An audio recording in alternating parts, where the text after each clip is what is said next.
So welcome everyone to the Agrarian Change Seminar for autumn 2023.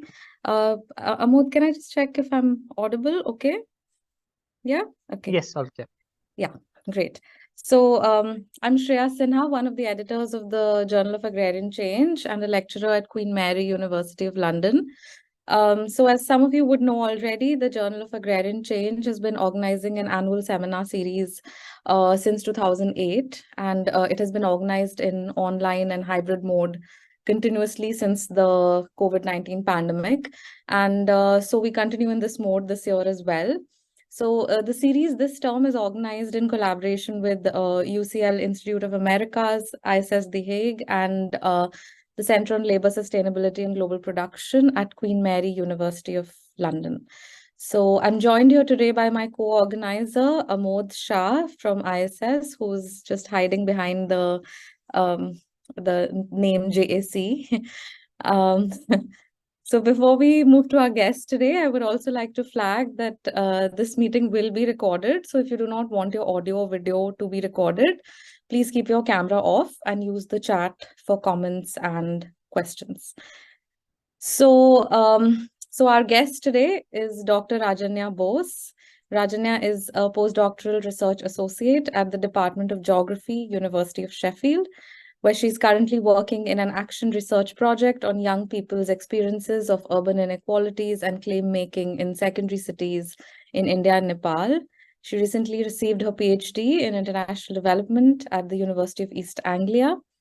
Her thesis conceptualized and inquired into an Adivasi agrarian question to explore the class dynamics of agrarian change among indigenous people in India. So welcome, Rajanya. And her talk today is titled Differentiated Outcomes of Agrarian Change Among India's Adivasis, Land, Labor and Class Inequality. So Rajanya, you have about 50 minutes and then we'll open up for questions and the floor is yours. Thank you. Thank you, Shreya. I'll just share my screen.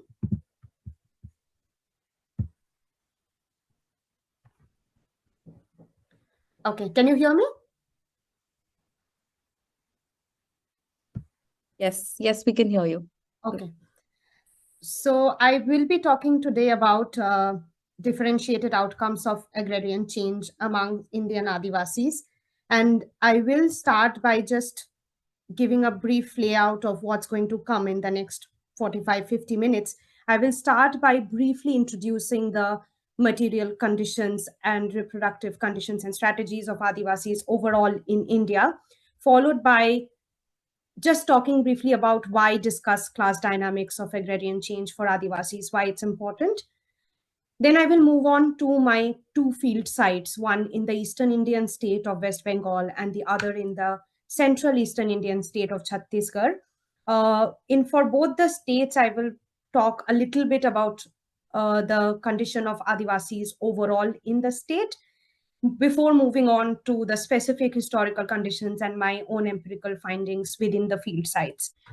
So after, sorry about that. I will talk about the two states, the conditions and empirical findings within my two sites specifically, and end this with talking about Adivasis in West Bengal and Chhattisgarh in a more comparative perspective. So just to start off with, I know this is like a little bit information heavy slide, but Adivasis or scheduled tribes in India that are classified by the Indian Constitution as scheduled tribes comprise 8.6% of the country's population and form the most marginalized social group in the country. There are 705 recognized tribes who are diverse and heterogeneous in the languages spoken, size of their population, mode of their livelihood. A background paper published for the UN Human Development Report in 2010 found that Adivasis were the most deprived social group in the multidimensional poverty index. In fact, 70% of India's multidimensionally poor are concentrated in 8 states of West Bengal, Chhattisgarh, Orissa, Madhya Pradesh, Jharkhand, Bihar, Rajasthan, and Uttar Pradesh, majorly in the central eastern parts of the country, which also overlaps with the predominantly Adivasi inhabited territories in the country. apart from the 7 states in the northeast. So the Adivasis in the central Indian parts of the country and the northeastern parts of the country actually differ quite a bit in their levels of poverty, education, consumption, and health. And my research is focused on the central eastern parts of the country in the states of Chhattisgarh and West Bengal. So, despite being governed by a complex legal administrative framework of protective legislation for protecting Adivasi land, Adivasis have actually borne a disproportionate burden of displacement in post-colonial India, leading to both reproductive crisis as well as fragmentation of their reproductive bases. Less than a quarter of those displaced were ever rehabilitated, and the Khaka Committee report in 2011 says that Adivasis comprise greater than 30% of all displaced or project affected people in post-colonial India. Since 2000, their fall in cultivator status is also highest amongst all social groups. As the Adivasis are pushed out of their land, they have to diversify their income, but they are mostly entrenched in the informal economy as casual laborers and are often super exploited as migrant workers. So the kind of informal precarious work that they are pushed into and the stigmatization that they face in the formal sector has actually led to scholars understanding the co-constitution of tribe and class as conjugated oppression or durable inequality. However, we also have seen some evidence that Adivasis are actually have better landholding status and higher engagement with land-based occupations than other marginalized social groups in India, which often also gives them some protection. There is some ethnographic accounts that show that this access to land actually gives them some protection from the harshest conditions of wage labor work as well, which is perhaps not available to other marginalized groups like Dalits. And rise in their landlessness and marginal landholdings have also varied across states in last 2 decades. The other thing is that the cumulative share of small, semi-medium and medium farmers amongst Adivasis at more than 21% is actually a bit higher than the Indian average and definitely much higher than for other marginalized social groups. So we see that there is some, scholars have also noted differentiation in their capacities as wage workers due to access to some secure job through affirmative action, mediation of delivery of social welfare schemes, and limited secured employment in the industrial sector. So then what we see coming from the overall macroeconomic data as well as the more recent scholarly work, we see that marginalization is perhaps not the only outcome of deepening of capitalism amongst Adivasis. In fact, uneven spread of capitalism leads to heterogeneous trajectories of agrarian change, which encompasses variations in their reproductive conditions, accumulation, dispossession, and political struggles. Along with some aspects of marginalization and differentiation working hand in hand amongst Adivasi livelihood, there is also something to say about that these processes of agrarian change also are regionally specific in nature. For example, 42% in the 2 states that I am going to talk about, 42% of employment in West Bengal is generated in agriculture, while 19% of West Bengal's people work in the industrial sector. Now compare this to Chhattisgarh, where 74%, 3/4 of employment is generated in agriculture. So there are also regionally specific ways in which agrarian change is occurring, in which Adivasis are likely to have different outcomes. Uday Chandra actually, so talking about all of this within this contextual background, Uday Chandra, while writing about a summary of Adivasi livelihood and politics in a handbook, also writes that while human poverty and degradation remain vital issues in Adivasi areas, they cannot be said to exist exclusively there, nor can it be said reasonably that they are all that exist in these areas. So scholars in recent times have started hinting towards these the differentiation aspects within Adivasi livelihood, but it still remains underexplored in the scholarly research. Karat and Rawal in a 2014 paper actually calls for better careful analysis of Adivasi dispossession, asking which section of Adivasis are losing land and who in turn is gaining the land. To add to this, I also ask who amongst Adivasis have what kind of access to wage work and how these land and labor conditions might be linked. So this forms the core of the class dynamics of agrarian change that I'm going to talk about today, and the drivers of these agrarian changes, which are key to understanding the Adivasi agrarian question of labor, by which I mean their reproductive conditions, their strategies, and aspects of class mobility.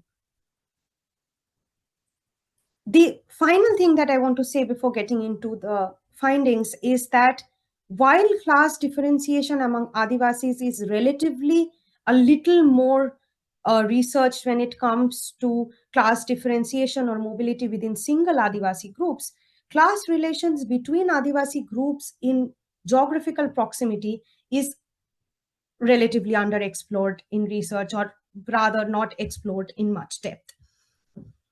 So I'm going to not only look at class dynamics of agrarian change within a single Adivasi group, but also class relations between Adivasi groups in single geographical regions. So here comes my field sites.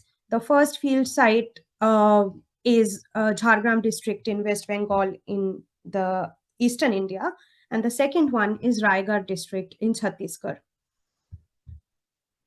So when you look at West Bengal and Chhattisgarh, what I was talking about before this is that there is attention to be given to regionally specific ways in which capitalism deepens its roots, which is why studying Adivasi livelihood in comparative perspective between states is perhaps useful, apart from focusing on any single state. So if you see, for example, amongst scheduled tribes in Chhattisgarh and West Bengal, this is all data taken from SECC Census 2011, where you will see that landless households deriving major part of their income from manual casual labor is actually 54% in West Bengal, vis-a-vis 28% for Chhattisgarh's Adivasis. So right in the beginning, we see this massive difference in landlessness, which perhaps hints at different experiences of dependence on cultivation or land-based occupations between the two states. We also see quite a bit of difference between households owning irrigated land and unirrigated land between the two states, and particularly in the case of households owning unirrigated land, you will see that West Bengal's Adivasis, actually only 23% of them have unirrigated land and only 9% have irrigated land. And compare this to now 57% of Chhattisgarh's Adivasis actually owning unirrigated land and therefore might be at least producing one crop in a year. Salaried job in government jobs is low in both states, which might give a sense of the paucity of secured employment that is available for Adivasis. And if you come back to the rural household level income at state and district level, on the right side of the screen, the last four columns actually talk about Adivasis in West Bengal and the district where I worked in Jhargram, and in Chhattisgarh and the district where this fieldwork is based in Raigad. And here again, you will see massive differences between the two states in securing income from cultivation. Only 16% of West Bengal's Adivasis, as well as for Jhargram, the number is 16%, actually draw their income primarily from cultivation. Now compare that to almost half of Chhattisgarh's Adivasis deriving primarily their income from cultivation. In fact, if you see the division between cultivation and manual casual labor, it's almost an equal sort of division in the case of Chhattisgarh, while in West Bengal, you will see an overwhelming number of households actually derive their income mainly from manual casual labor. So it is within this context of interstate differences in overall economic conditions that I contextualize my work.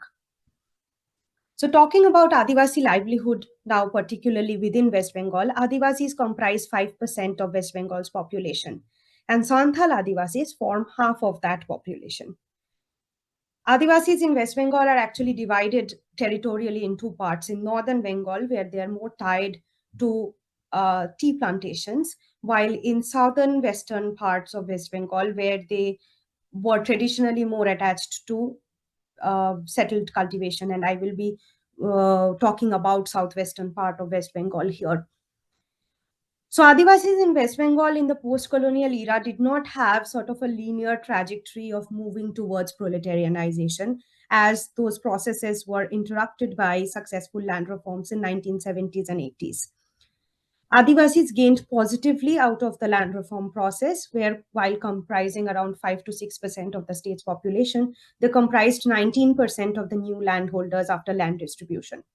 In the decade leading up to 1992, the proportion of landowning households and share in land holdings amongst Adivasis, both of these indicators actually went up. However, due to relatively small patches or small amounts of land actually redistributed, 96.5% of Adivasi farming households belong to landless small and marginal farmers even by the beginning of 1990s. While the 80s and early 90s saw high agricultural growth in West Bengal, the agricultural growth actually slowed down from early mid 1990s, and any rise in workforce participation rate amongst Adivasis was actually propelled by rise in their status as marginal workers. The industrial growth in the state has also been primarily in the unorganized sector, and numbers like unemployment rate by daily status amongst Adivasi men actually show that Adivasis in Bengal has mostly been working both in cultivation and in the industrial sector as casual workers in the informal economy. Between 92 and 2004-5, we have also seen a very high increase in share of households in West Bengal, Adivasi households in West Bengal, without access to cultivable land. In fact, this number was highest among Adivasi households in West Bengal compared to all India figures for Adivasis, as well as all other social groups within West Bengal. So within this scenario, my field site was based in Jhargram district in the village of Ranipalli. So Ranipalli is about 6 kilometers from the headquarters of Jhargram district, which was formed in 2017 after the Jhargram district area was the epicenter of an armed insurgency against the Indian state. In fact, the new district was carved out of the West Midnapur district in 2017 with the promise of ease of administration and better welfare delivery for the Adivasi population. In Ranipalli, there were 76 households inhabited by Santhal Adivasis and Mahatos, who are designated as classified as other backward class in the state right now, but who were also classified as Adivasis till 1930s, after which some political negotiation from the part of some Mahato leaders actually reclassified them as OBC. So 22% of the households in Ranipalli are Mahatos, while 59 households are Santhal Adivasis. And if you see, 95% of Santhals in this village and 77% of Mahato households primarily depend on sale of wage labor for their reproduction.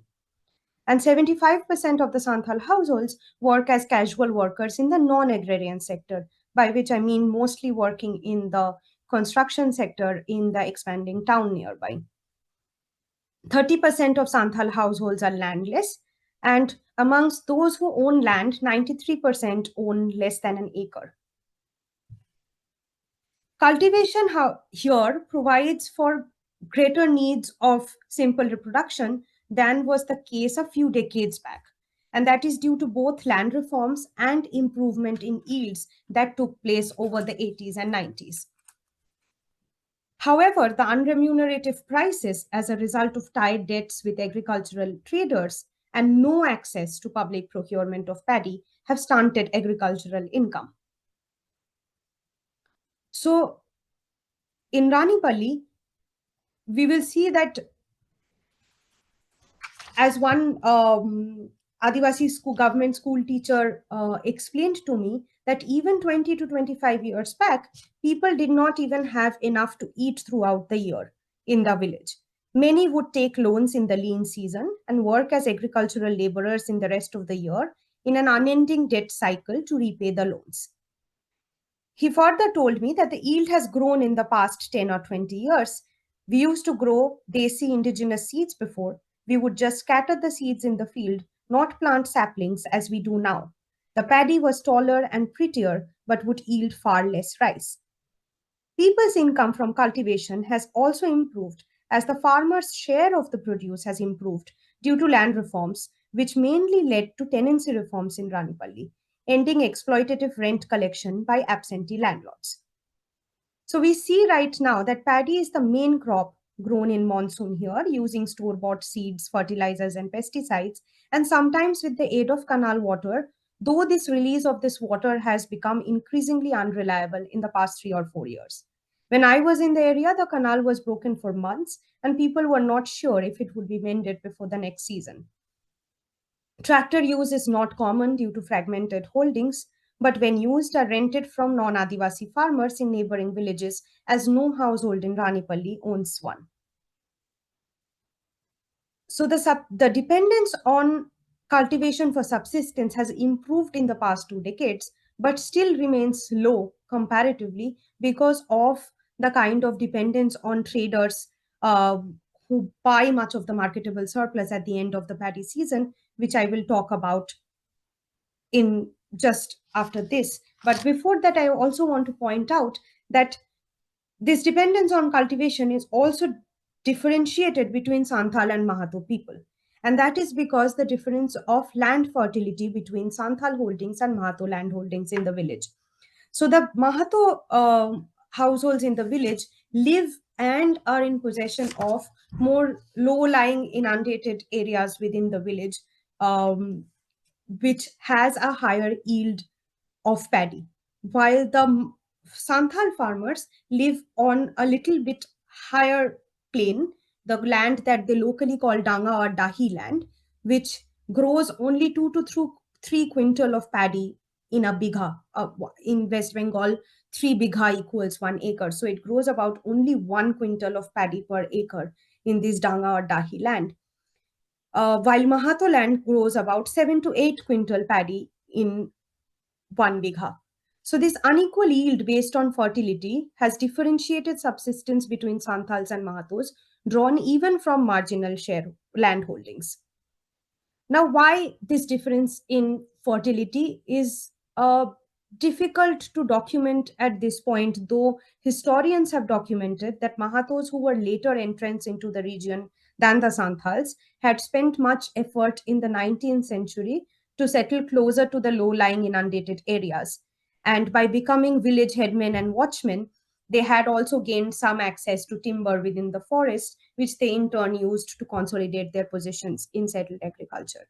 They're also politically more dominant than the Santhals, which could also mean that during the land reform period, they also had got the paperwork done for some of these land which they were already in possession of, which were low-lying and more fertile than the forest adjacent higher lands.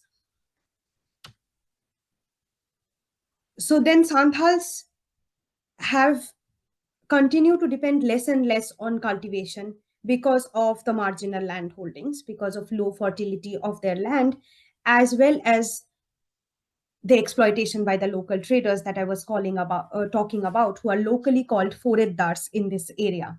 So what happens is that in absence of any formal sources of credit, most of the Adivasi farmers takes credit for buying inputs during the sowing season, for which they are tied to the commercial traders of paddy. Now, these traders are usually local non-Adivasi men. In Ranipalli, it's a Mahato person from the next village who in turn buys paddy from these farmers and sells it to the mandi himself. So this person keeps all the registration cards of the public procurement center of all of these farmers.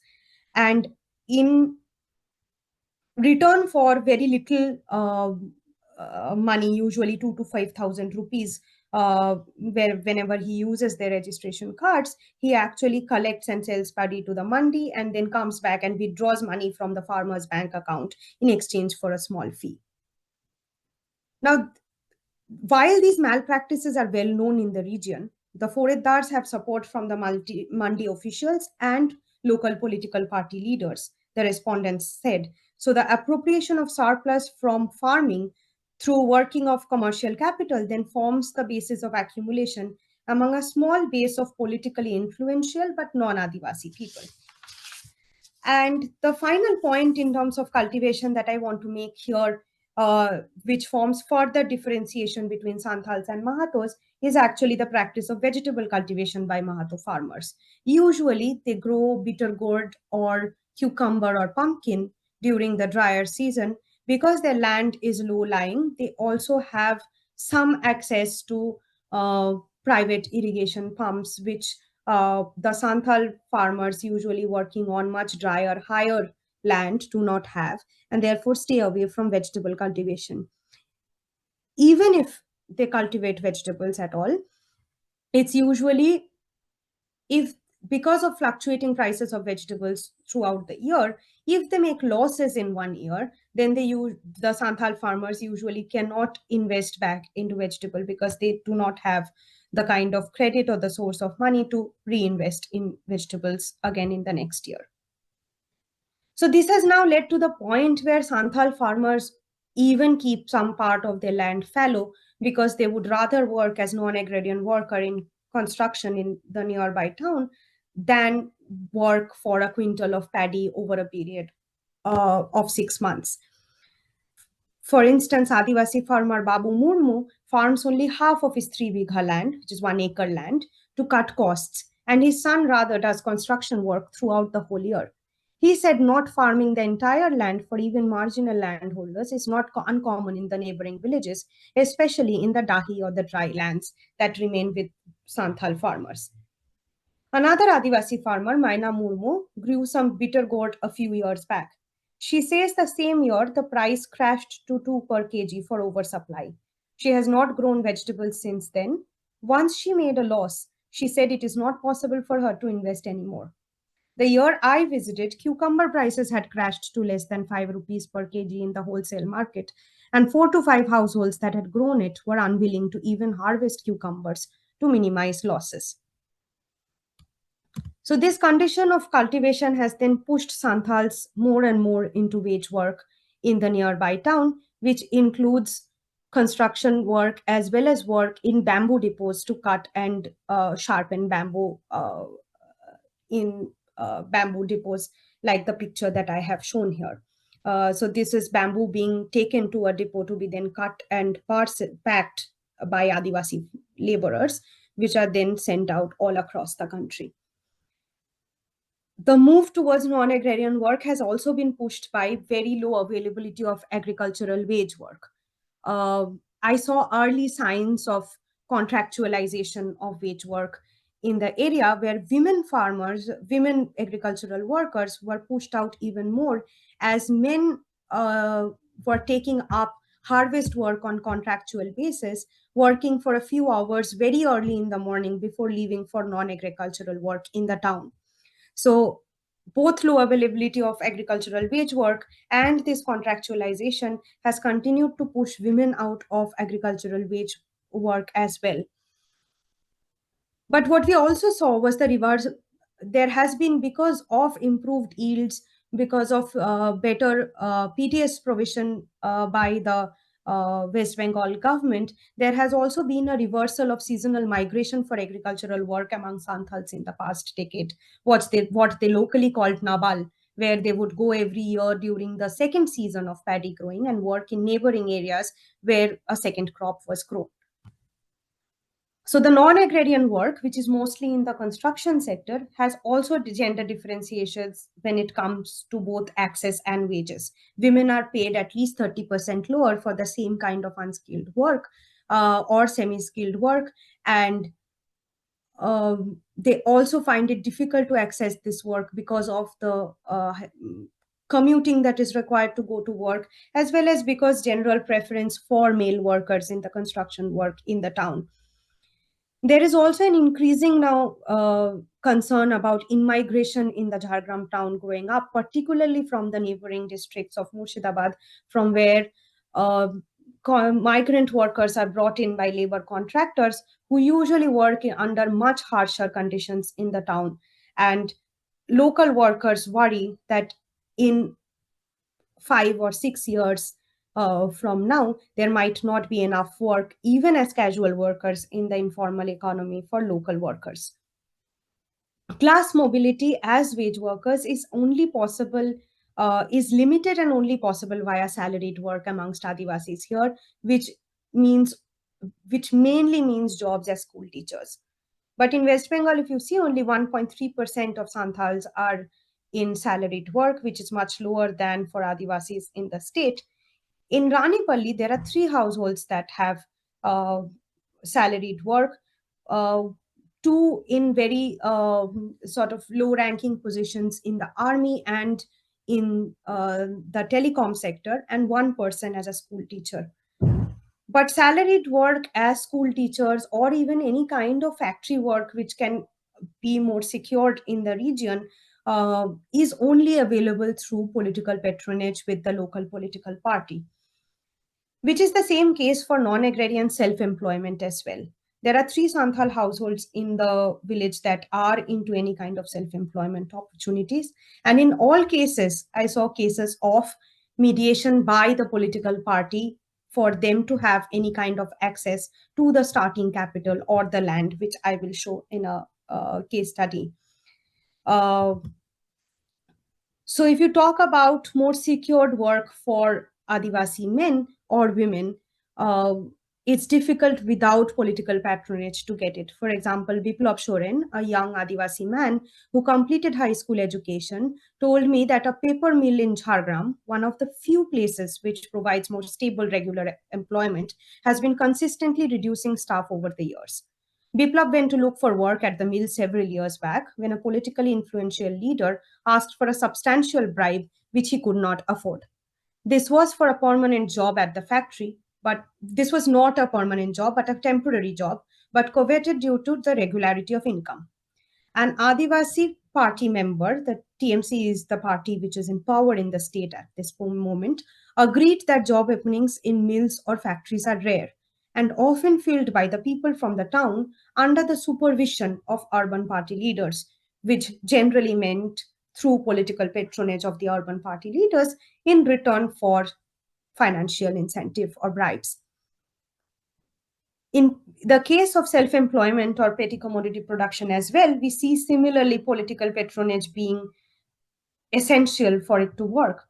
Subir, a young Adivasi person who runs his tea and snack shop in Ranipalli, adjacent to the pitched road, is also an active member of this local party TMC, a connection that aided his loan application for his initial funding to begin the business. The land on which his tea shop is constructed is classified as government land and was in possession of another Santhal family. Shubir's growing political clout allowed him to secure possession of it, and he was currently in the process of getting the paperwork for it. In the past 5 years, Shubir has mended his shop structure, expanded his offerings from only tea to biscuit, snacks, and breakfast options, gaining mainly from the expansion of the town and increased commute from rural areas to the town. So both salaried employment and non-agrarian petty commodity production are limited in terms of access available to Santhals, but when this can be accessed, even if through political mediation, can provide some basis of financial stability, regularized income, and limited class mobility within the Santhals. Till now, I have discussed only the relationship between Santhals and Mahatos and the marginalization and limited class mobility possible within the Santhal Adivasis in Ranipalli. But now I will move on to, in this final slide on Bengal, I will move on to talk about the Lodha Adivasis, who are classified as a particularly vulnerable tribal group in the state. And unlike Santhals, the Lodha Adivasis did not gain from the Communist Party's land reform program in the 1970s and 80s, they continue to remain largely landless and dependent on agricultural wage labor and forest produce collection, and are socially shunned by both Santhals and non-Adivasi groups. So here, by talking about the Lodha Adivasis, I will be showing how Adivasi groups within geographical proximity under same political conditions can have very different outcomes from processes of agrarian change. In this case, from land reforms, from urbanization processes, and from the expanding construction sector nearby. Right across the pitched road from the last house of Ranipalli is a muddy Kacha road, which goes into a nearby forest. 2 kilometers inside that forest is a hamlet of 11 Lodha families. None of them had any PDS card to get access to food rationing from the government. They had no cultivable land. None of their children were in school. They had no homestead land rights documentation as well, and neither had they any knowledge about the Forest Rights Act. The Lodha families, all of them depended on agricultural work available in nearby villages with other Santhal and Mahato farmers wherever possible. They said it was very difficult for them to even lease in land on sharecropping basis because their Mahato or Santhal neighbors did not trust them to generate a high yield for that sharecropping arrangement to be profitable. One household had leased in 2 bigha land from a Mahato household in a neighboring village. They paid 3,000 rupees per bigha upfront for the lease for the paddy season, which was almost 3 times the normal leasing rate. A woman from that Lodha household told me they knew they were shortchanged as they had already spent about 4,500 rupees in cultivating, and it is better to crop on a sharecropping basis.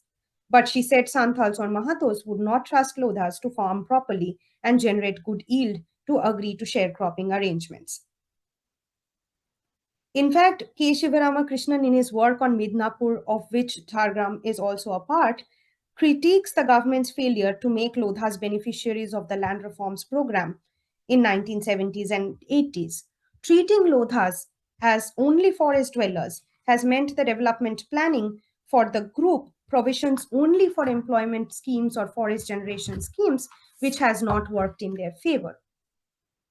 With decreasing employment in agricultural workforce that they also face, Lodhas now remain substantially dependent on hunting of small game and collection of minor forest produce, particularly dry wood, to sell in neighboring areas. The Lodhas in Lodhakash told me that the Santhals do not collect forest produce in the region anymore, especially wood. The Lodhas sell the collected wood door to door at their neighboring villages at rupees 70 for each bundle to Mahato and Santhal households. Sometimes they would also be called upon by the Santhal and Mahatos from neighboring villages for collecting other forest produce like local fruits or herbs, for which they would pay an orally decided cash amount, and this would typically be done by the young or adolescents in the house. Within Jhargram, they also look for farming works all year round, often not for a full day's wage, and include digging soil or making makeshift boundaries for vegetable cultivation. They also go to houses of moneylenders and traders who belong to usually OBC class in the region to work on odd jobs like cutting bamboo, cutting wood, etc. in their homesteads. Their farm work is only paid on a piece rate basis, one that is also true for their non-agricultural work in the region, mainly due to the stigma of being lazy and incompetent and therefore not to be trusted with a full day's wage. In fact, even in construction work, they are similarly paid in a piece rate basis. A labor contractor in Jhargram confirmed to me this ethnic segregation of laborers in the town and even in his own hiring of workers. He said Lodha men and women usually worked in groups and would often want cash on the same day. In the construction sector, however, cash wages were paid on a weekly basis, something Santhal workers were ready to wait for. Also, since Lodhas worked in groups, they were not suitable for working under mistries or masons, he said. He only used Lodha men and women for digging, loading or unloading and carrying certain quantity of sacks of sand to a work site, and such other work on a piece rate basis, where an entire group would receive a pre-agreed amount of cash on completion of the said task in a few hours. So at the absolute bottom of hierarchy, you have these Lodha Adivasis, who were also found to be one of the most hungry tribes in Bengal in a recent survey. One of the stories that I heard often in Bengal during my work was that was this myth about a Lodha man and his container of rice. The Lodha in this story wakes up in the morning and tries to move a container of rice by the bedside with his feet. If he can easily, he knows it is empty and will go for work. If he cannot, he knows it is still full for the day and would stay back. Despite their workforce participation rate being the higher than West Bengal's average for Adivasis as well as all social groups, this image of Lodha as lazy and unwilling to work hard is repeated by contractors, Santhals, Mahato neighbors, everyone. So this represented how unequal forms of wage work between Adivasi groups in geographical proximity persisted based on racialized stigma, which has now been worsened under contemporary capitalism. From talking about West Bengal, I now move on to the overview of Adivasi livelihood in Chhattisgarh. Chhattisgarh is a new state that was carved out of Madhya Pradesh in 2000. It is a mineral-rich state that has actively pursued extraction-based industrialization. It adopted the protective framework of the Fifth Schedule provisions, but only enacted state-level rules for this protective framework earlier this year. Along with massive state-led acquisitions since the formation of the state, coercive private transfer of land of Adivasis to non-Adivasis have also continued parallel with each other, though this is prohibited under the state laws. But the average landholding size of Adivasis at 1.183 hectare in the state is higher than the Indian average for Adivasis. And 60% of Adivasi farmers in the state have small or marginal holdings. Since 2000, there has been a rapid decline in cultivator status amongst Adivasis in the state. And this decline is much higher amongst the main tribal workers than the Indian average. Marginal holdings have also risen, but in a deviation from what has happened in the all India level, in Chhattisgarh, medium land holdings have risen as well between 2004 and 2010. Archana Prasad in a recent work has interpreted this as maybe large landowners in the state, the Adivasi large landowners in the state are not losing all of their land. So there is some consolidation of medium land holdings that can be seen in the state, while marginal and small holdings also continue to rise. In their status as wage workers in the industrial sector, increasing contractualization and casualization in the mining sector following opening up of commercial mining has limited availability of secured wage work for Adivasis. Within this context, I visited the village of Birampalli in Raigad district, which is about 13-14 kilometers from Tamnar town, which has like a huge power plant in the Tamnar, and from there you go in about 13-14 kilometers inside, and here is the village of Birampalli, which has 122 households, out of whom 63% are Adivasis. Amongst the Adivasi households, you have a mix of a majority of them are Kawar Adivasis who use the surname Rathia, and then 7 households are Agarias, who traditionally made iron equipment for agriculture. Typically landless, they were settled into the village by tribal chiefs and allotted homestead land to make and repair iron equipment for the cultivating groups. 5 households belong to the Majhi or the Majhvar tribe, originally believed to have come from banks of river Ganga. They are now spread across Madhya Pradesh and Chhattisgarh.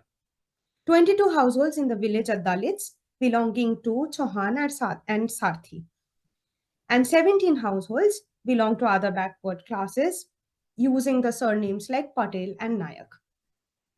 In Birampalli, in stark contrast to West Bengal, we will see that land acreage holding of both scheduled tribe and OBC groups are much higher. In fact, you have 6 Adivasi households that even own more than 10 acres of land, and at least 24 Adivasi households have more than 5 acres of land. So 57% of Adivasi households and 48% of all households draw income entirely from land-based occupations, which includes cultivation, agricultural wage work, and collection of forest produce. 97% of Adivasi households derive some income from land-based occupations.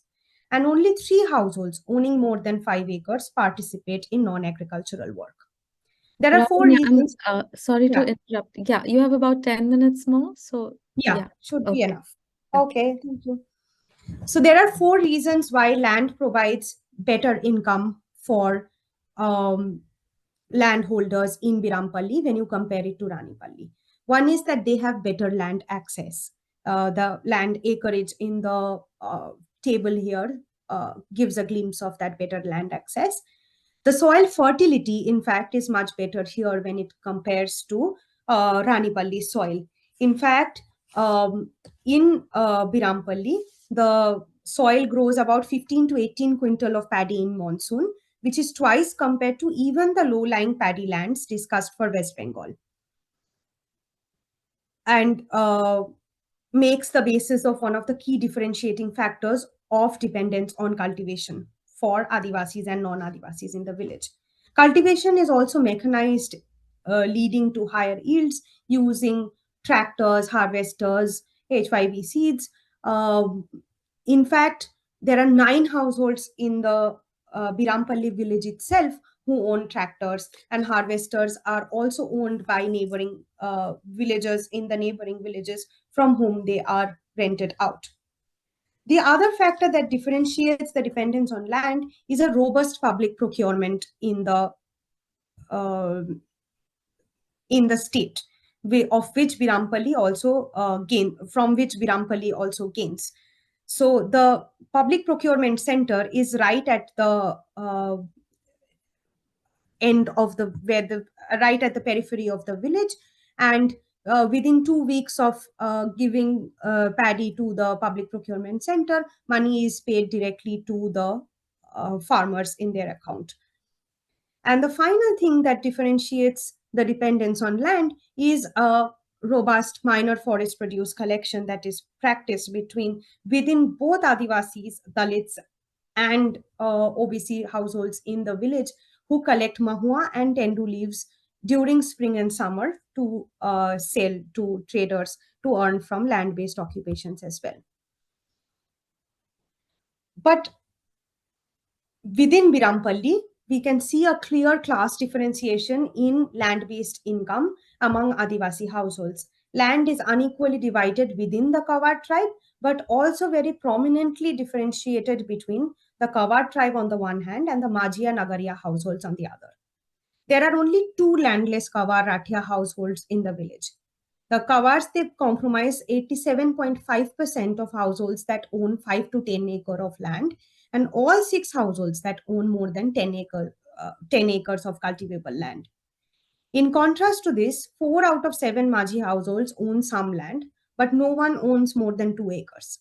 Among the 5 Agaria households who have traditionally been landless, only one has a cultivable plot of 1.5 acre. Therefore, all Adivasi households in the previous chart who owned or cultivated more than 2 acres land belong to the Rathia community. So apart from the difference in land ownership, which of course leads to difference in surplus produced from the paddy, it also means differentiation on the basis of access to the public procurement, which otherwise is robust in the state. As the marginal farmer Sahudra Rathia told me, that being only cultivating about 2 acres of land, they prefer to sell paddy in patches, especially on weekly market days, to buy what they need at that point, rather than giving it to the mandi at one go.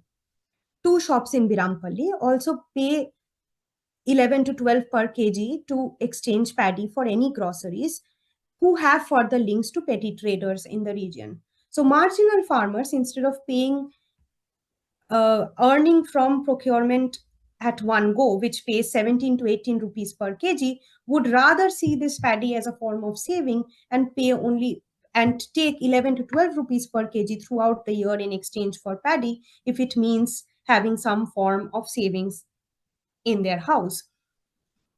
The NTFP collection, the minor forest produce collection, is also differentiated across tribes due to difference in land access. Unlike our general idea about forest produce, which is collected from common land, Mahua collection is actually related to private land holding, because Mahua trees mostly grow on private land holdings that these Adivasi farmers already have.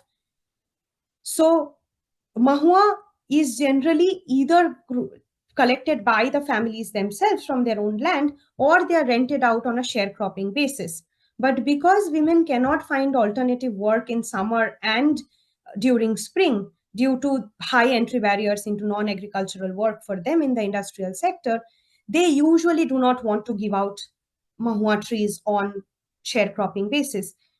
As Seema Sarthi, a landless Dalit woman, told me that she cannot find Mahua trees on lease despite being ready to pay rent. With no other wage work for women available in summer, no one wants to share their Mahua trees.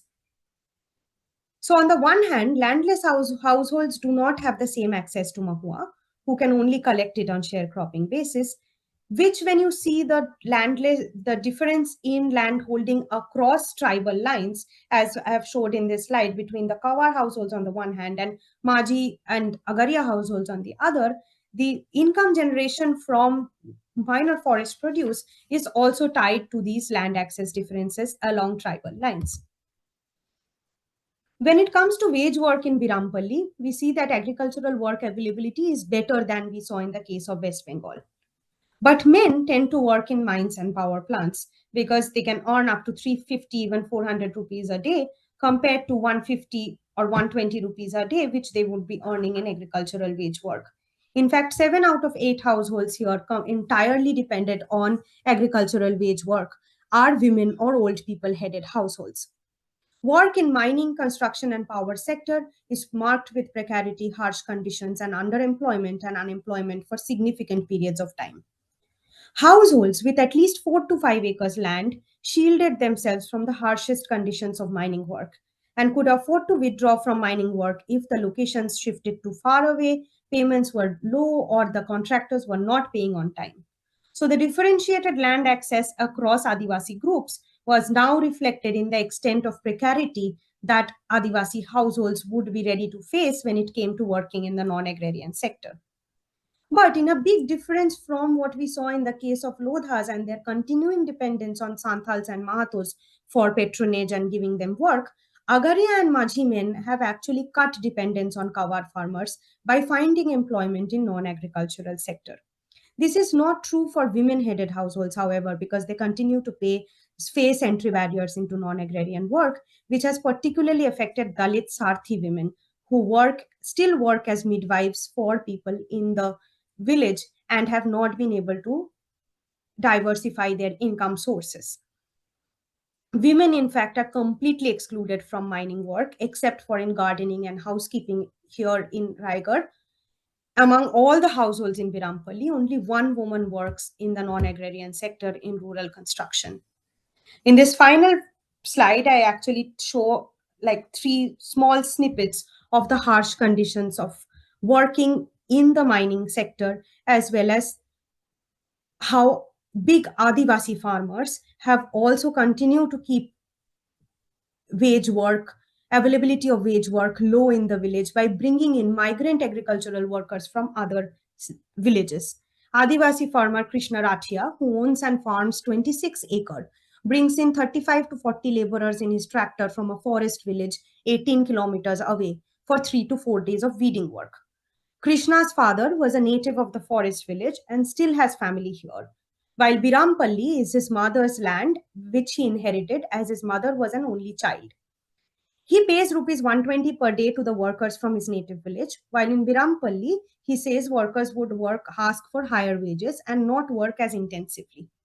Contrary to complaints from large farmers in Birampalli about labor shortage, land poor households point out that practices like these cut down farm work availability within the village and keep wages low. While agricultural work availability remains very low, casual work in industrial sector never turns into permanent work or secured source of employment as well. Sanjuram Chauhan, who has worked as a casual worker in the power plant in Tamil Nadu for 15 years, earns 350 rupees per day now, and but says that this will never turn into permanent work. He works for about 8 hours in a day. He says his wage should be for 450 rupees a day, but the contractor only pays him 350 rupees and he doesn't know why.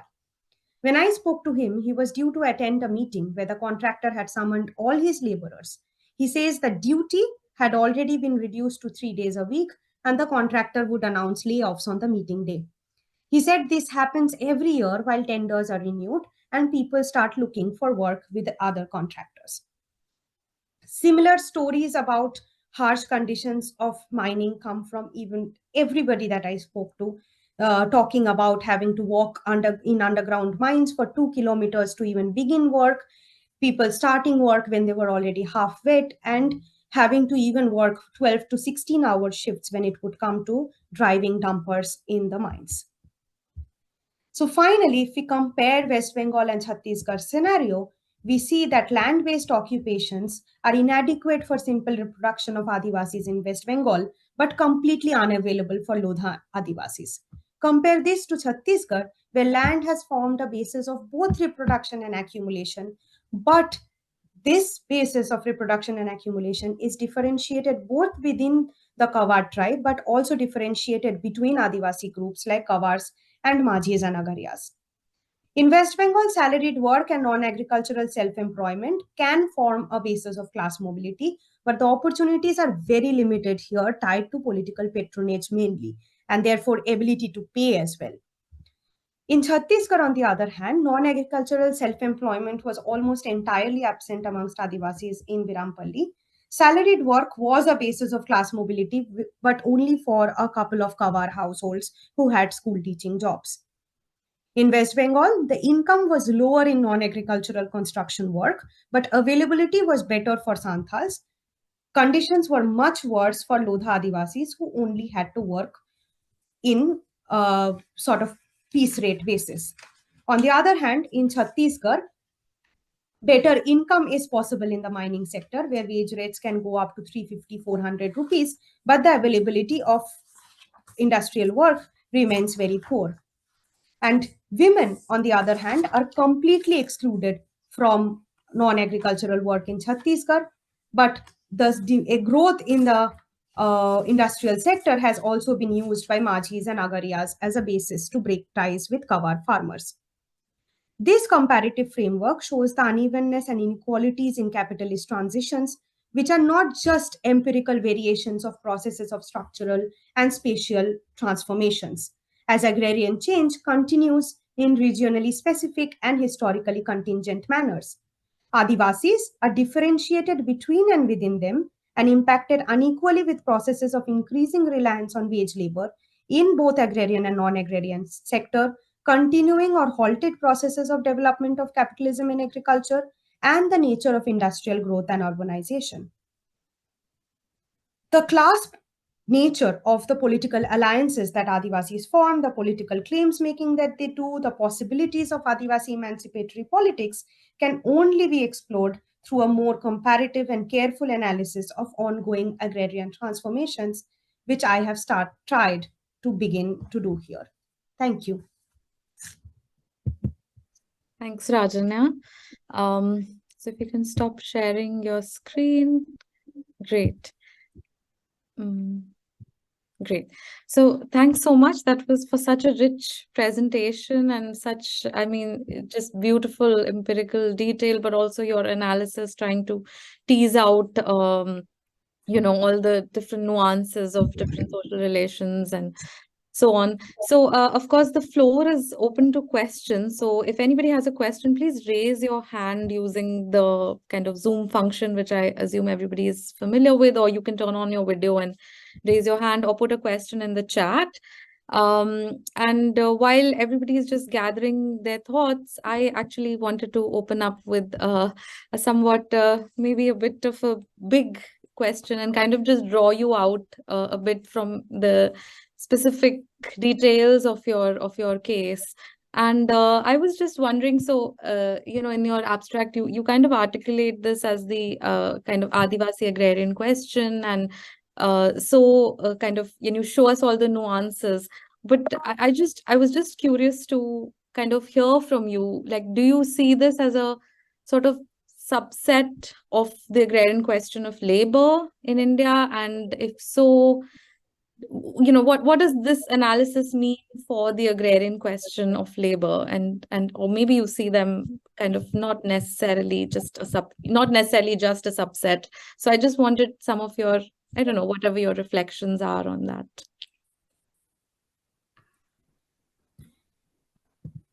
Yeah, so the Adivasi agrarian question that I tried to formulate in my research, which I haven't made a part of this presentation, I have only actually talked about the agrarian question of labor for Adivasis. But as I see that the agrarian question in India has the scope for drawing out questions that are that has a plurality and regional specificity within it. So there is also scope to then think of what are the pressing agrarian questions for Adivasis. And I think that within that, in my mind, there are sort of three questions that are really interconnected, co-constituting each other, but are really important. One is the agrarian question of labor, which is what I have talked about today, which for me is more talking about the reproductive conditions, class mobility differentiation within Adivasis. But there are two also crucial other aspects that I haven't talked about today, which for me are integral part of the Adivasi agrarian question of labor. One is the question of dispossession, and the other is the question of politics. So I see that dispossession from land being pushed out of cultivation or land-based occupations is a pressing question for Adivasis, which also forms a part of that AAQ, so to say, the Adivasi agrarian question. And that for me is both the state-led or private sector-led dispossession that goes on a large scale, but also the private transfers of land that goes on an individual level, the individual alienation of land, which is more sort of a piecemeal transfer of land, which are also two processes that are happening parallelly in many areas, or where one might be more prominent than the other. And then the third aspect of the Adivasi agrarian question for me would be the political question, where I think we have to think about the kind of political alliances that Adivasis are making in different regions to push for claims that are important to their reproductive conditions. For example, in Chhattisgarh, one might see a much more stronger land rights movement with alliances between the OBC and the Kawar Rathia Adivasi farmers, while in West Bengal, there is a much stronger movement for improving social welfare conditions, where the Lodha Adivasis are usually kept out, but there is sort of a competition between the Santhal Adivasis and the Mahato OBCs to claim social welfare and push for better social welfare measures. So depending on the specific reproductive conditions, there are also these questions of dispossession. One could also say maybe the agrarian question of capital might become very crucial in certain places. The gendered question might become very crucial in certain places. For example, in Chhattisgarh, in the mines, where women are not allowed to work at all. So there could be these different aspects, but within my head, the primary questions are of the agrarian question of labor that I talk about today, but also equally important, the question of dispossession and politics. Excellent. So I could go on discussing this for a while, but is there anyone in the chat that has a question, or anyone in the Zoom room? I think I can see a question from Helena in the chat as well. Okay, so maybe I'll take a question from Sapan first, and then we'll get the question from Helena. Sapan, please. Yeah, I like the detailed description of the two villages and the differentials that were highlighted. My question really is about the class differentials among and between the Adivasi groups. The reason I asked that question is, as far as I could understand, in the West Bengal village, the differentials and variations were between the different Adivasi or tribal groups, the Mahato, the Santhals, and the Lodhas. My question there is, are there no class patterns which cut across the tribes? Or does tribe converge with class in this case? In Birampolli, the Chhattisgarh village, there are differences in landholding within particular Adivasi groups. So you could say there is economic stratification. But again, the title of the talk is Class Dynamics. So what are the patterns of class dynamics as contrasted to static class stratification? For example, there was a reference to some groups gaining land and others losing land. That could be part of the dynamics, but I did not hear anything about those patterns of class mobility.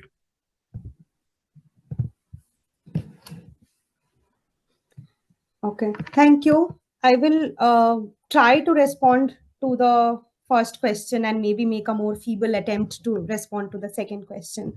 So the first question about class patterns within the tribe and whether class and tribe sort of merge into each other. In West Bengal, I think that class stratifications and class mobility seemed more muted, perhaps due to two factors.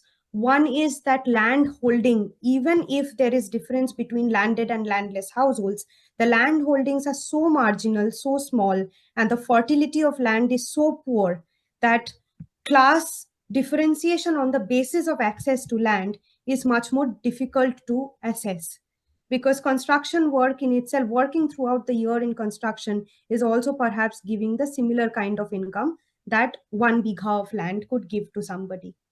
The class differentiation and mobility is only discernible, which I perhaps ran out of time of, so I hurried a bit, through access to salaried work and petty commodity production, both of which are only mediated through political patronage.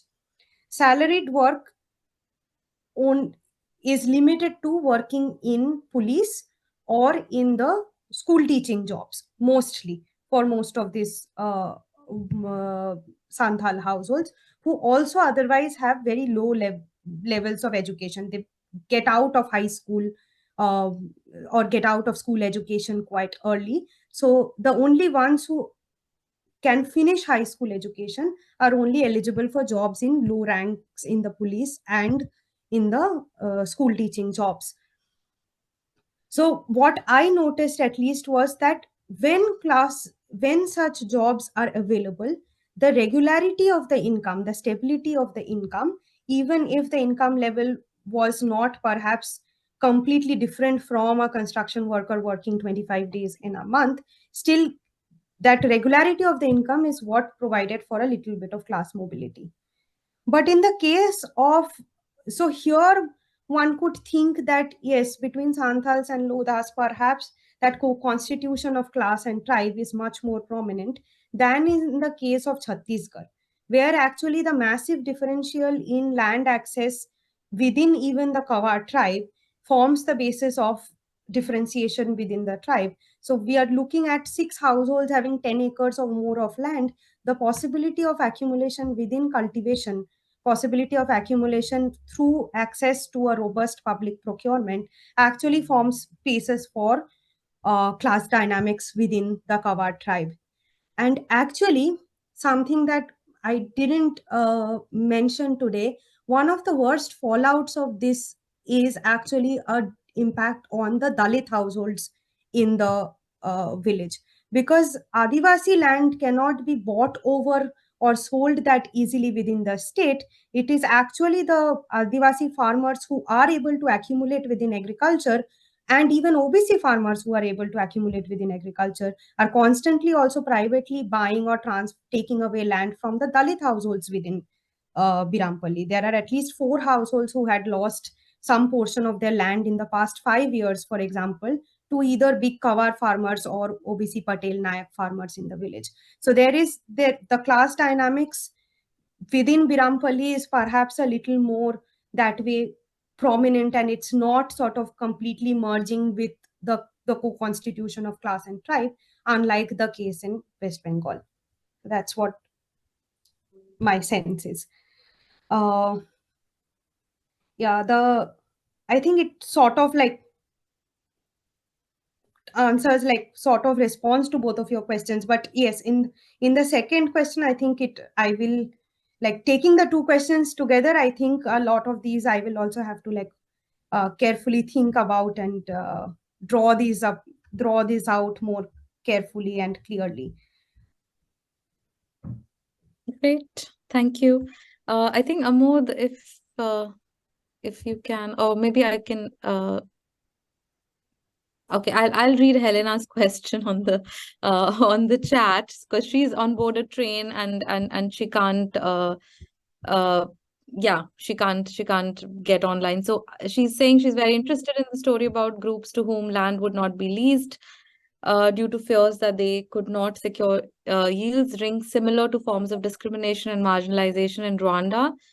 Is there more that your fieldwork tells us about class struggles between working classes, PCP, and small-scale producers, and the relentless struggles for social reproduction?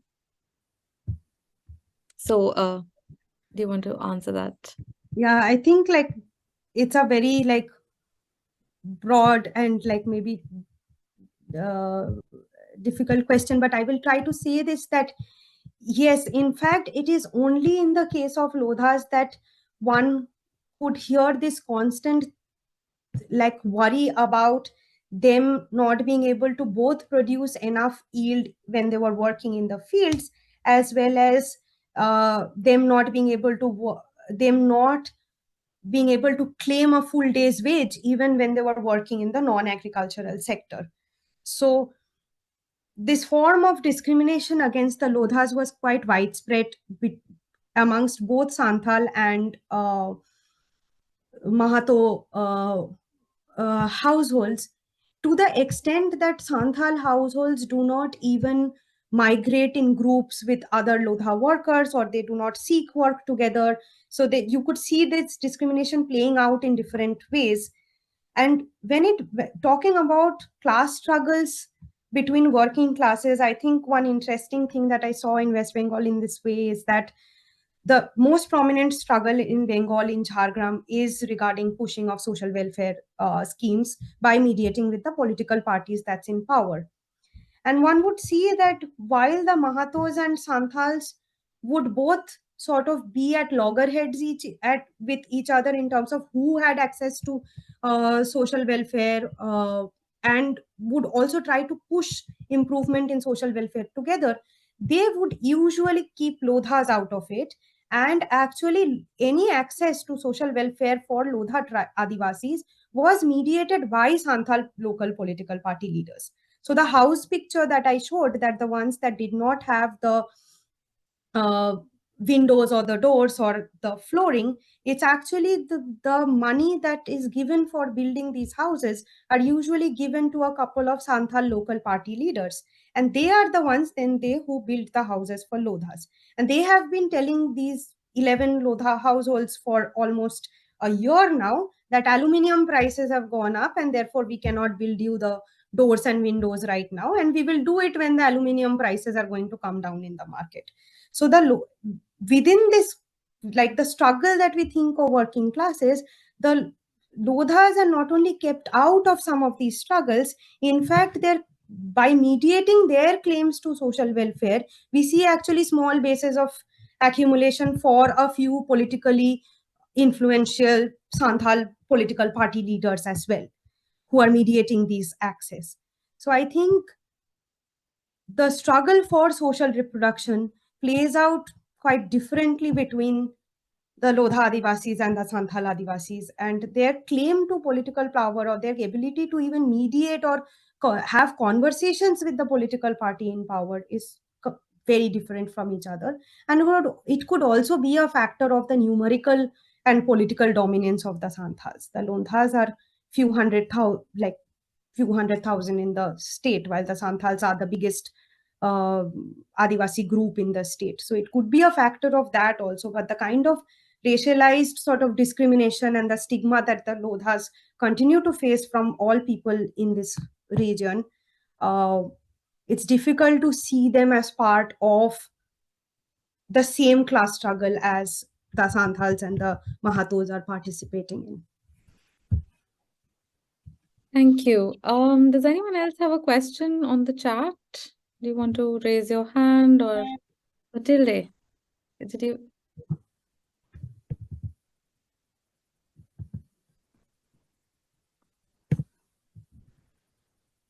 Let's just wait. Is anyone trying to? Sorry, Shreya, I have a question, but I can't seem to raise my hand. Yeah. No, go ahead, Siddharth. Thanks, Rajanya, for the presentation. Very interesting indeed. I'm a PhD student, so I think my questions are more going to be kind of just focusing on thinking through some of the work that I'm doing at the moment. One is I wanted to kind of just get your thoughts on, because the states in the region have been kind of drawn out so late and at different times, whether there's kind of a regional historic kind of trajectory of outcomes for Adivasis that happens. For example, in some of the migration that happens to the West Coast, the migration is across boundary lines, across Jharkhand, Chhattisgarh, and Odisha, but they'd be kind of contiguous districts in the forest area across like Gumla, Simdega, Sundargarh. And because you're looking at state borders, I was wondering how much attention one would also pay to some of these historic trajectories that kind of structure landholding, caste differentiation, etc. within Adivasis. A related question would be that, we've got a lot of outdated data. So the SECC data is now 12 years old. So when you were on the ground, did you see a wide variation when you were referring to that data and what actually exists on the ground? In terms of maybe for somebody else looking at the area, how much could they rely on older data? A third question is subsistence agriculture, and if anybody spoke to you about climate change, rainfall patterns changing, and what that means for agriculture. And a fourth related question is whether migration patterns are changing. You spoke about migration into closer villages, but I'm wondering whether people are migrating further, whether they're migrating for longer distances, new occupations, etc. So just had those questions. Thanks so much. Yeah, okay. Yeah, about the first question, the historical nature of like movement and moving in, I would say that I think there is a case to be made for that if one looks at agrarian questions for Adivasis, and if somebody looks at that and makes, for example, the pattern of movement of Lodhas and then Santhals and then Mahatos moving into West Bengal. They came one after the other. They were not all there in the beginning. The Lodhas were there in the beginning, but then the Santhals came later in this area. Or if one looks at, say, the North Bengal, for example, in the tree plantation, there are migration patterns that are to be looked at. If that kind of sort of historical patterns is to be looked at, if I understand your question correctly, yes, it could become a research of its own. But I think what I tried to do here was to stay out of these sort of conflicting claims of who comes first. Perhaps the biggest reason for that was the kind of mobilization by certain political groups between caste groups and between Adivasi groups around this as well. For example, in West Bengal, right now at this moment, the Mahato Santhal conflict is raging right now. In the past 1 month, there have been blockades and rail blockades from both sides, and they're supporting each the other political party. And this kind of conflict, I think this sort of ethnicized conflict between who came first, between tribal groups, or whether who was the first inhabitant of the region, I tried to stay away from that. It was not my expertise and that was not my focus. Yes, SECC data is quite old. SECC data is also quite limited in terms of at least the social group wise data is also based on a very small sample. But I think it's useful because it gives some glimpse into statewide variations, which I don't think are changing in 10 years. For example, the fact that 3/4 of Chhattisgarh's Adivasis depend on land vis-a-vis 16% of West Bengal's Adivasis. These numbers might have changed in 10 years, but it's useful to still see regional variations between groups, or differences between social groups within a single state also comes out really well from SCCC data, that if the state average of dependence on cultivation is 50%, if it's 80% amongst Adivasis, then you can say that, okay, as a social group, Adivasis are drawing more income from cultivation than the state averages. I think for those reasons, SCCT data is still useful till we get that kind of mass data in future. I don't know if that would be soon. Regarding a third question, I really don't have a clear answer, because no, I didn't work around climate change, rainfall patterns. Yes, it is in different places people have talked about issues like changes in soil fertility or changes in rainfall pattern, or for example, ability to grow better vegetables in the past, because it was not like the summer would entirely be a drought season in certain parts. It would still come with the evening rains or whatever, and now even like summers have become like really long, like drought prone. So there are those sort of anecdotal talks, but neither did I collect data on it systematically, nor did I analyze it systematically for answer. And your final question about migration patterns, yes, that's interesting. I have looked at it. In Raigarh, it is less prominent because of very high industrialization in the district. People do work in within the district in mines, power plants, whenever they find work. But I didn't see in Birampalli, and there were of course like 4 or 5 households that would always have like some young boy going out working in southern states in groups, but it's not as prominent as in West Bengal, though not in Ranipalli, not in my village, because this was just 6 kilometers from the nearby town. But across Jharkhand, the rise in moving to southern states of the country to work in poultry farms, construction work, these are sort of the major road construction, and also like sort of industrial sectors like small pump manufacturing companies and all.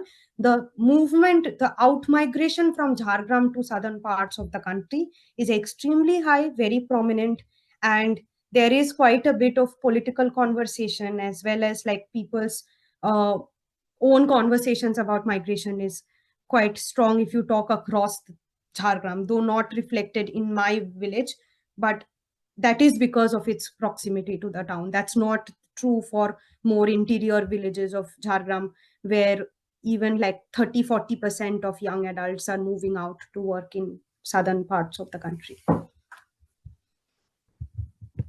Great. Thanks, Rajanya. So I think Bridget has a question for you, and then we'll come to the other questions on the chat. So Bridget, did you want to unmute and speak up?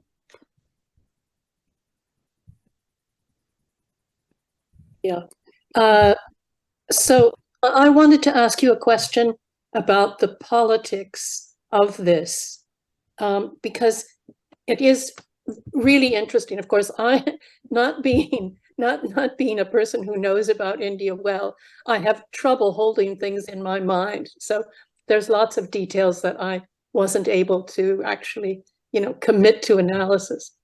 But I did begin to wonder how you could translate this into political demands, particularly around the language of political demands.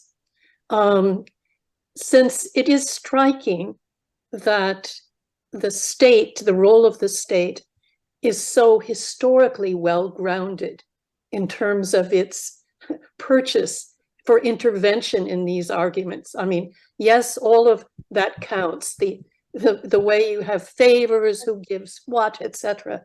But it's so long.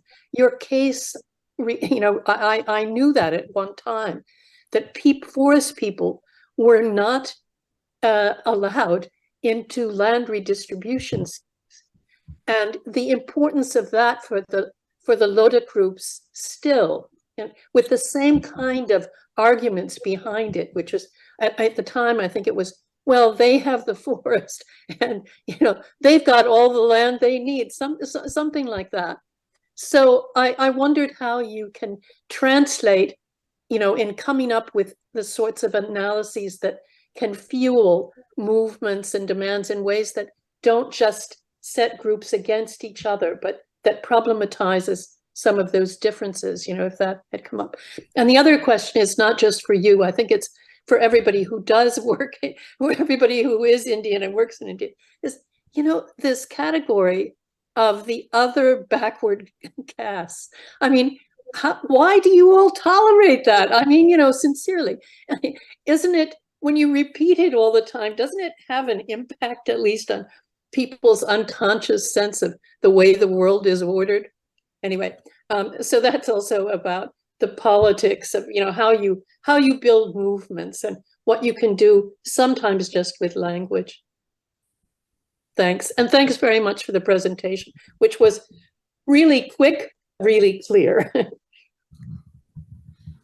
Thank you, Bridget. So Rajanya, before I let you answer those quite big questions, I'll just move to Amod to see if there is something else on the chat.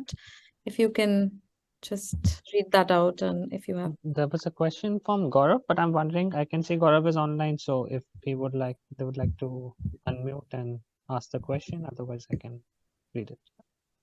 Yeah, sure, I can do that. Thanks, Rajanya. Wonderful presentation. Really enjoyed listening to it. Couple of quick questions. I don't know if you were trying to avoid it, but I mean, the question of politics again. Bridget and Helena have already asked parts of it. So I was just wondering if there was any collective action among Adivasi groups, or if there was any political groups. How are they navigating this differentiation? I mean, in both the regions, between and among Adivasi groups. And secondly, it was a bit surprising for me that there seems to be no dominant so-called upper caste groups in your region, or they haven't figured in the presentation. I was wondering if that's representative of the region of the states that you were studying, or if you want to speak something about that.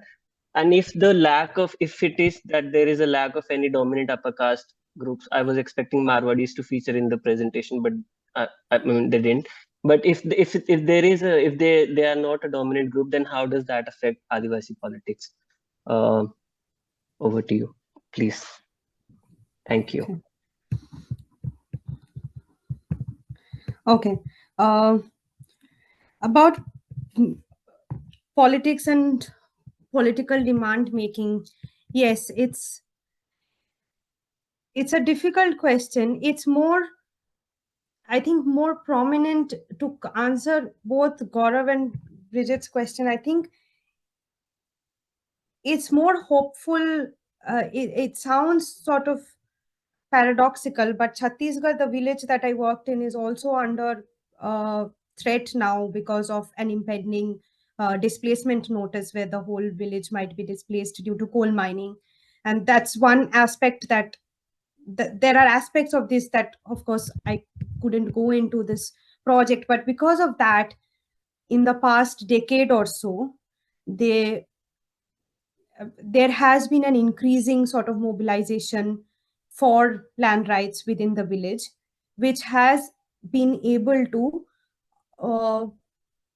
bring the Patels and the Nayaks together, the OBC groups. I'm sorry to use this, but I know that's a bigger question to look at, whether we want to use OBC as a term or not.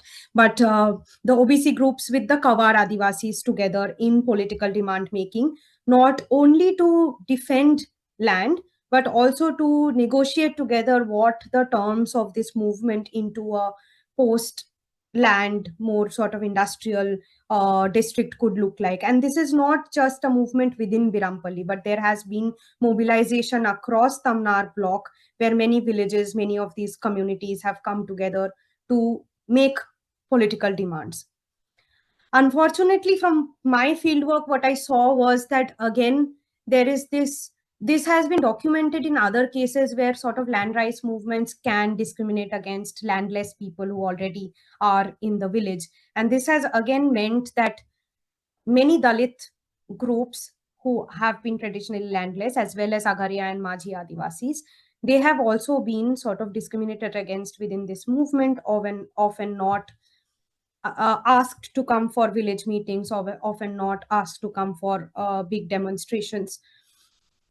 So because it's a land rights movement, I think the prominence of whether you already have access to land or not, irrespective of the impact that it would have on all people, has created this sort of more populist political demand making scenario, but which nevertheless has inclusions and exclusions of its own.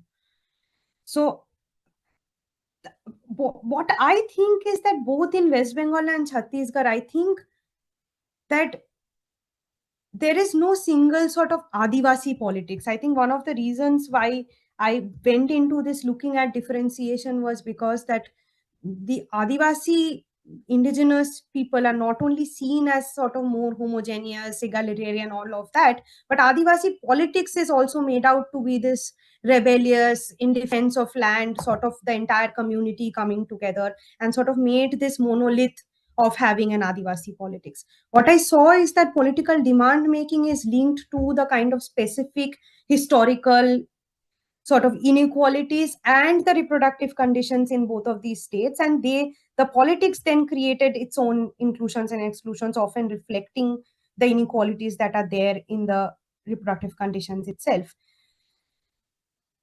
So while there is no Adivasi politics, I think there is also opportunity here then to talk about no single, I'm saying no monolithic Adivasi politics. I think there is possibilities of here talking about sort of pushing the boundaries of working class politics. And that, I think, comes in Chhattisgarh, for example. I saw possibilities where people, this idea that women are not, for example, being given entry into industrial sector at all.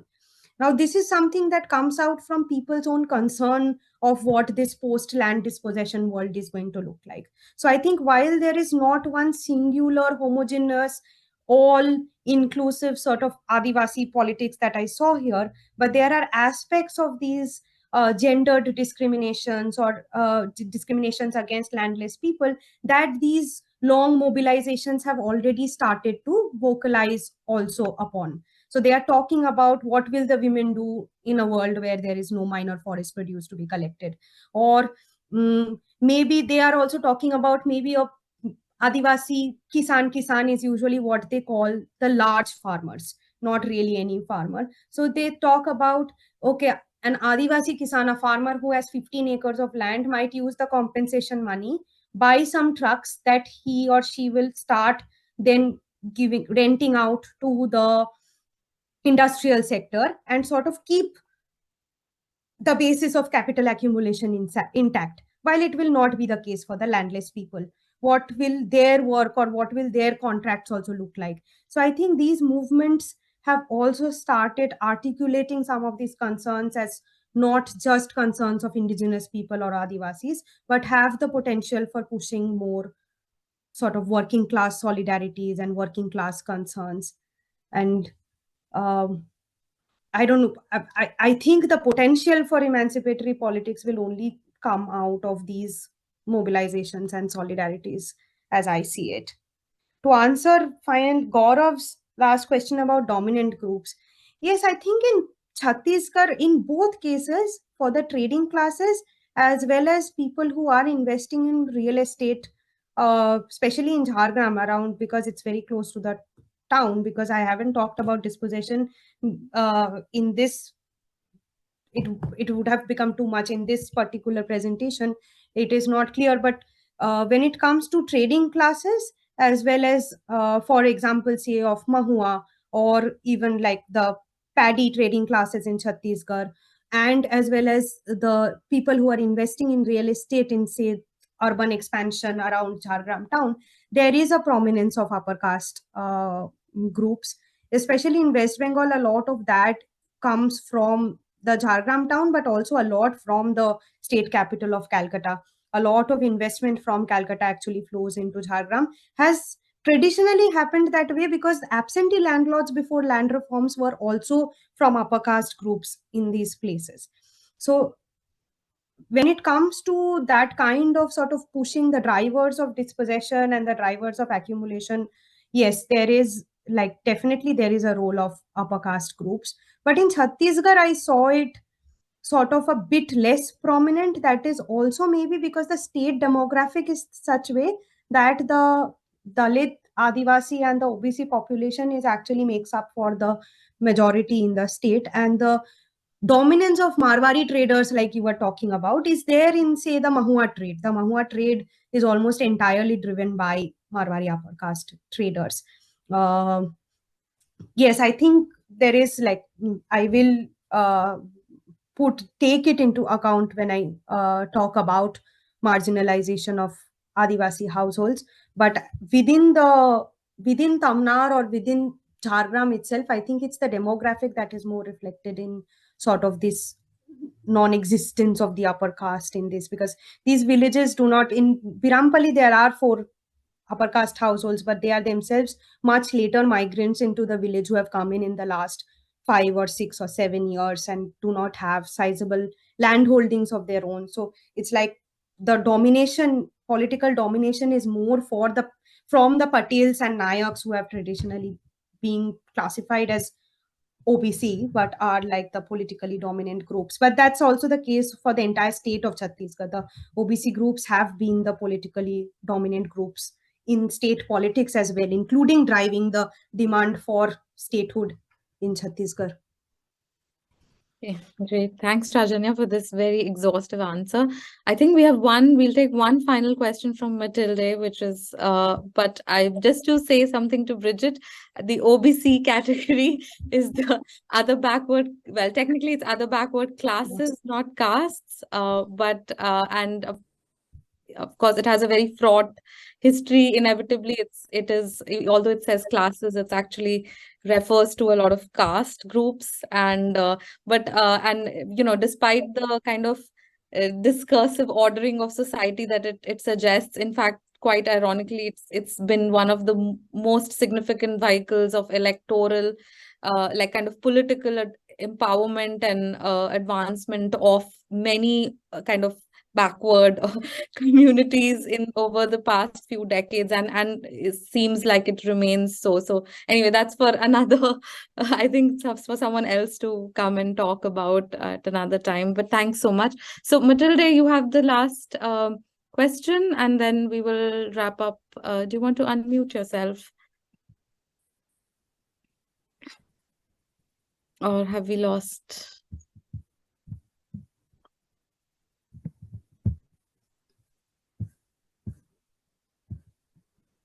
Happy, yes.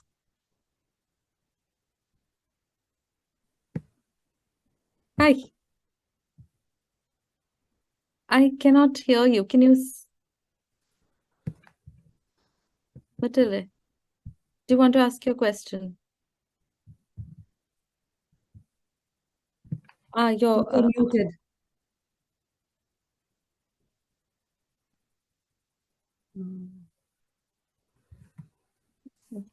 We can't hear you. Do you want to quickly type it? And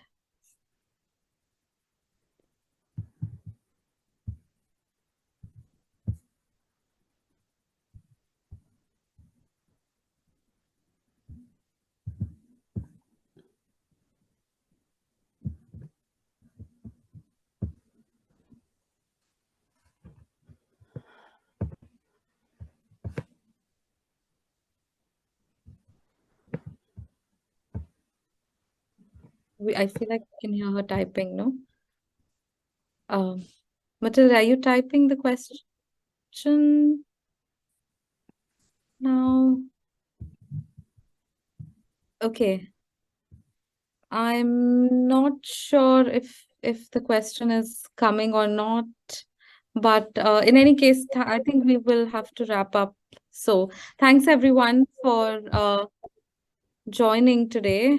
And sorry, Matilda, if you're still answering a question, but I'm sure Rajanya would be Okay, I'm interested in knowing a bit more about the dynamics of the increase in medium land holdings among Adivasis in Chhattisgarh. I think that's the question. So if you can take a minute to answer that, Rajanya. Yeah, I think two things could be happening, which I have seen only processes, very micro level processes within the village. One is that as state-led acquisition of land is going on in Chhattisgarh, it seems that large landowners are actually using the compensation money to buy other pieces of land. So large holders are not becoming landless as a process of acquisition goes on. And I think there is some evidence of this that even Amod in one of his recent papers has also given, where other pieces of land are being bought. So there is a consolidation of medium land holdings. And the other thing that is happening, which also there is some evidence of, which is that private transfers of land are happening preceding any kind of state-led acquisitions. So as and when capitalist relations are deepening in agriculture, and because accumulation is possible through a very robust public procurement system in the state, large farmers are also, so medium farmers are also, perhaps large farmers are not so much there, the medium farmers are also perhaps buying off land from marginal farmers even preceding the state-led acquisitions. There are private transfers happening where capitalist relations are deepening in agriculture. So both of these things are happening in Chhattisgarh together, perhaps leading to this kind of macro level data where we see some consolidation of medium land holdings. So it is not a complete sort of displacement leading to proletarianization, but sort of related acts of consolidation of land holdings are happening. That's what my sense is, because both of these processes I saw within my Birampalli village as well. Great. Thank you, Rajanya. Thanks so much for kind of answering all the questions with so kind of comprehensively. Thank you for everyone who who stayed with us so late, and also for asking all the kind of insightful questions. Our next seminar is on the 6th of November, which is actually a Monday, but the same time, 4:15, and that's going to be by Carmen Solis, who will be talking about her book, Fields of Revolution, Agrarian Reform and Rural State Formation in Bolivia, 1935 to 1964. So I hope some of you can join us for that. Thanks very much. And a recording of this will be available on our YouTube channel shortly. Thanks. Thanks, Rajanya. Thank you. Thank you very much for everybody for listening and asking questions. Great. Thanks. Okay.